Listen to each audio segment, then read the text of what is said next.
Do you remember that moment? Was it a scary moment? Was it a nice moment? Has Joe met your family? Joe met my family straight away. Every Friday we have Friday night dinner and we all come together. There's literally like 22 of us. This is because you're Jewish. Yeah, this our is little Friday Shabbat night dinner. Yeah. And everyone comes, you can't cancel it. If someone doesn't come, they're like shunted out of the family. He literally landed on a Friday and was like, I want to come and see you, I really want to see you. And I was like, OK, but all my family are here. I think he thought, like, my mum and my dad, maybe my sister.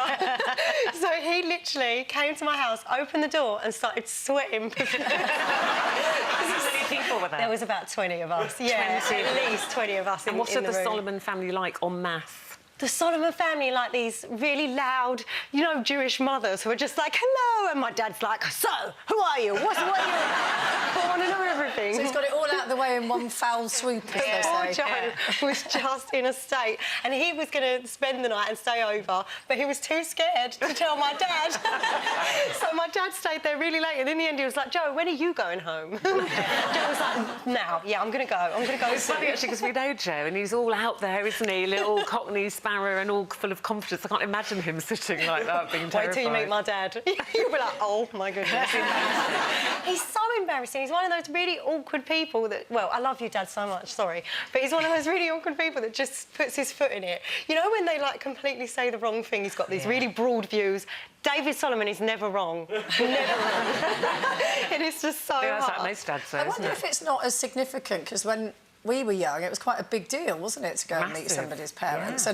And it always makes me laugh, actually, because for me and my friends, when we were in my 20s, it was a euphemism we used about sex, because then you could talk about it. In fact, the people used to go, have you met his parents yet? Oh, it meant... Referring to, you know, and so then they go, oh, yeah, how were they? Oh, they were great. The other person had no idea what you were talking about. Or you'd go, oh, no, it was very brief. Don't think they've got much experience with girlfriends. They seem to have not much stamina, his parents. Exactly, see? It's a good one. That is a very good one. They're quite small. Yeah. Remember, I had to tell my parents that I was going out with Eamon Holmes. So it was really funny, because I said, oh, you know, and I've been on my own for quite a while, and I said, oh, well, I've met somebody. And they go, oh, that's lovely, and that's good. And my mum said, I thought you seemed happier. Who is it?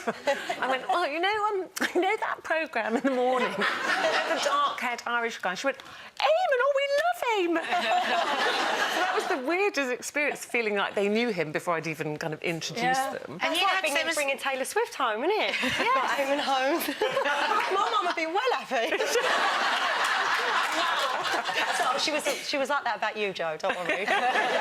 What was it? Because at that time there was quite difficult press around that time. Horrible. Were they okay about that? My parents were unbelievable, actually, as was Eamon's mum, and it wasn't easy for them because, you know, my parents had reporters on their doorstep. So the press reports were, you know, this kind of affair because Eamon was still married, although they were separated. And the thing is, Gabrielle knew all about me because we'd told her about me. So it was no surprise to her. My family knew. And my parents and Eamon's mum were fantastic. Some really horrible things were written, and you have to be very strong to get through all that, you know. And I still call Mrs. Holmes Mrs. Holmes because I'm very, you know, that's what they do. They're old-fashioned. That's very respectful. Yes, hello, Mrs. Holmes. She watches. She's like, hello, Mrs. Holmes. She watches Loose Women. Yes. I love her already. I remember when I met Mark's mum, and I was getting all ready to be all perfect and maybe to have a bit of tea and a bit of cake and pretend that I was somebody completely different just to impress her. Good girl. Oh, my God, we had the best time ever. We ended up singing and dancing all the way up and down the South Bank. I think we had about 10 bottles of Prosecco.